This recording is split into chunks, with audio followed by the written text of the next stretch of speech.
On dit que personne ne trouve le restaurant La Maison Wang par hasard, que ce restaurant n'est pas inscrit sur Maps, ni dans aucun guide gastronomique. Il se déplace, il disparaît, il attend ceux qui veulent réellement le trouver. Mais pour y entrer, le prix à payer est élevé. J'en sais quelque chose. J'ai payé moi-même le prix fort pour le trouver. Mon nom est Antoine Grimaud, 42 ans. J'ai été critique gastronomique pour un grand quotidien national.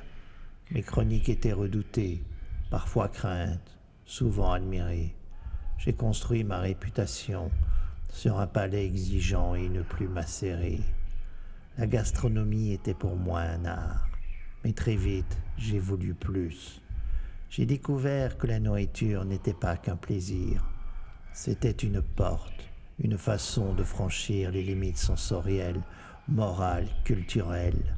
J'ai goûté à l'interdit, des banquets clandestins à Mexico, des anguilles dépecées vivantes au Japon, du singe encore conscient au Cambodge.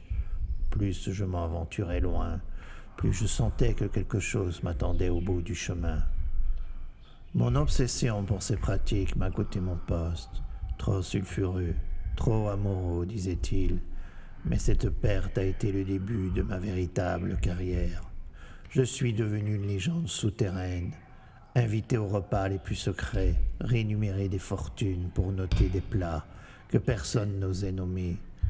C'est sur le conseil d'un chef suisse, un homme à la réputation sulfureuse, disparu depuis, que j'ai commencé à m'intéresser à d'autres formes de savoir.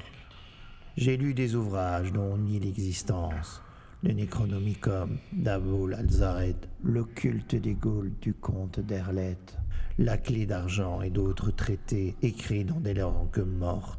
Et dans ces pages maudites, entre les lignes de prières impossibles et de rituels oubliés, j'ai trouvé la confirmation de mon intuition. Certains plats ne nourrissent pas le corps, ils nourrissent l'âme, ou ce qui veille en dessous. Il existerait des recettes anciennes, transmises dans les marges de la civilisation, capables d'ouvrir des brèches.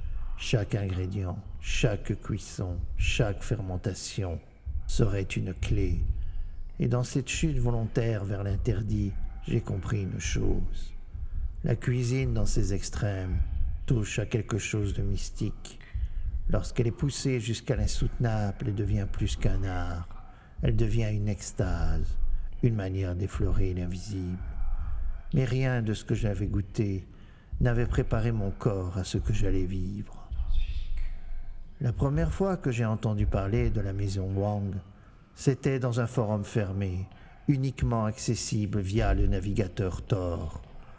Un poste anonyme écrit comme une légende urbaine, un festin qui vous ouvre les portes du plaisir interdit, puis les referme sur votre chair. Mais ce n'était pas tout. Une rumeur circulait, obsédante. La maison Wang conçoit les meilleurs dim sum du monde, les bouchées d'une perfection si absolue qu'elle touche au sacrilège. Leur goût transcende la cuisine, franchit la frontière entre le corps et l'esprit. Les goûter, c'est connaître une vérité interdite, un sommet de plaisir si pur qu'il devient douleur. Certains disent qu'après une seule bouchée, on ne pense plus jamais à autre chose, qu'on devient quelqu'un d'autre, voire même quelque chose d'autre. Pour trouver le chemin à la maison Wang, un personnage mystérieux revenait souvent sur le dark web, le prêtre vaudou des saveurs perdues. Si vous étiez prêt à payer le prix, il pouvait vous mettre sur le chemin de la maison Wang. Après bien des années de recherche, je l'ai retrouvé à Naples, dans un vieux sous-sol humide, derrière une échoppe d'épices condamnée depuis longtemps. Il était là, assis au fond d'une pièce éclairée par les flammes vacillantes de bougies couvrant le sol. Il avait de longues dreadlocks épaisses, poisseuses, collées entre elles comme des tentacules vivantes. Sa bouche, quand il a souri, a dévoilé une rangée de dents jaunes, tordues, presque animales. Il ne clignait jamais des yeux. Sa peau semblait étirée, parcheminée par la chaleur et les vapeurs d'encens. Il n'a presque rien dit, juste ce murmure. « Tu veux la maison Wang, le goût te regarde. Donne-lui ce qu'il aime. ce qui nourrit. Je lui ai tendu une valise. Dedans, l'équivalent de 20 000 € en espèces. Le prix à payer, ai-je dit.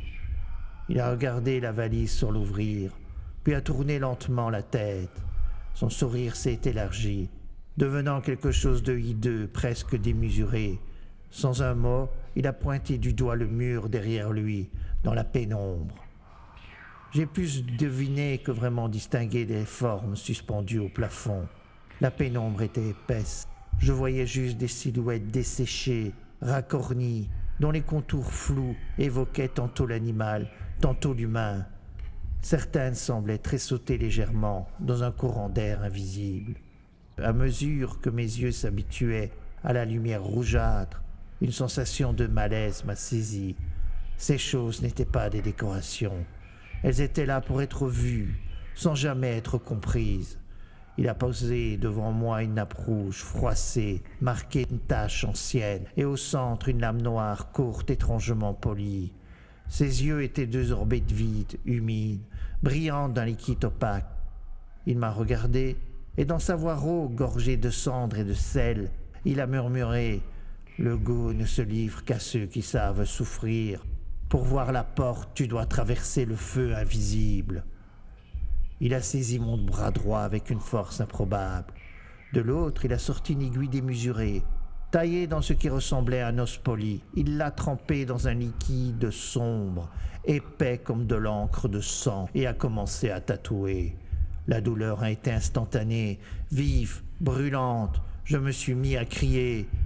« Tu dois ressentir la douleur de la révélation, souffla-t-il, sinon le passage restera fermé. » Je me suis débattu, mais il me tenait. L'aiguille creusait ma peau, et je sentais chaque trait comme un feu liquide. « Ce n'est pas assez, tu ne cries pas assez fort, a-t-il grondé. Le goût veut plus, il faut que ça vienne du plus profond. » Puis soudainement, le prêtre saisit la lame noire.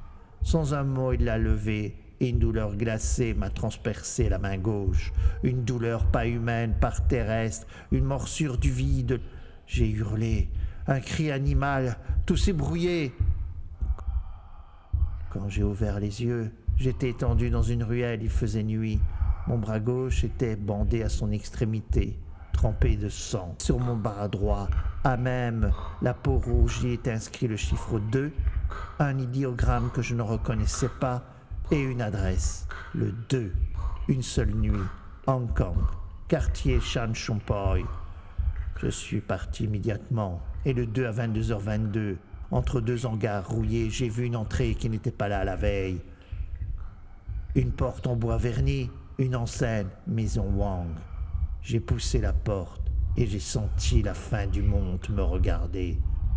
Et dans un sous-sol de Naples, dans la pénombre chaude et viciée, une chose humide qui m'avait été enlevée et qui avait été patiemment desséchée, fut suspendue à un crochet, rejoignant ainsi la collection silencieuse du prêtre vaudou. Pour être prévenu de la sortie des épisodes suivants des Dim Sum de la Maison Wang, abonnez-vous à la chaîne et cliquez sur la petite cloche. Si vous aimez mon travail, un like et un commentaire sera un soutien de votre part. Je vous remercie d'avance. Et surtout, n'oubliez pas notre slogan « Mange encore ».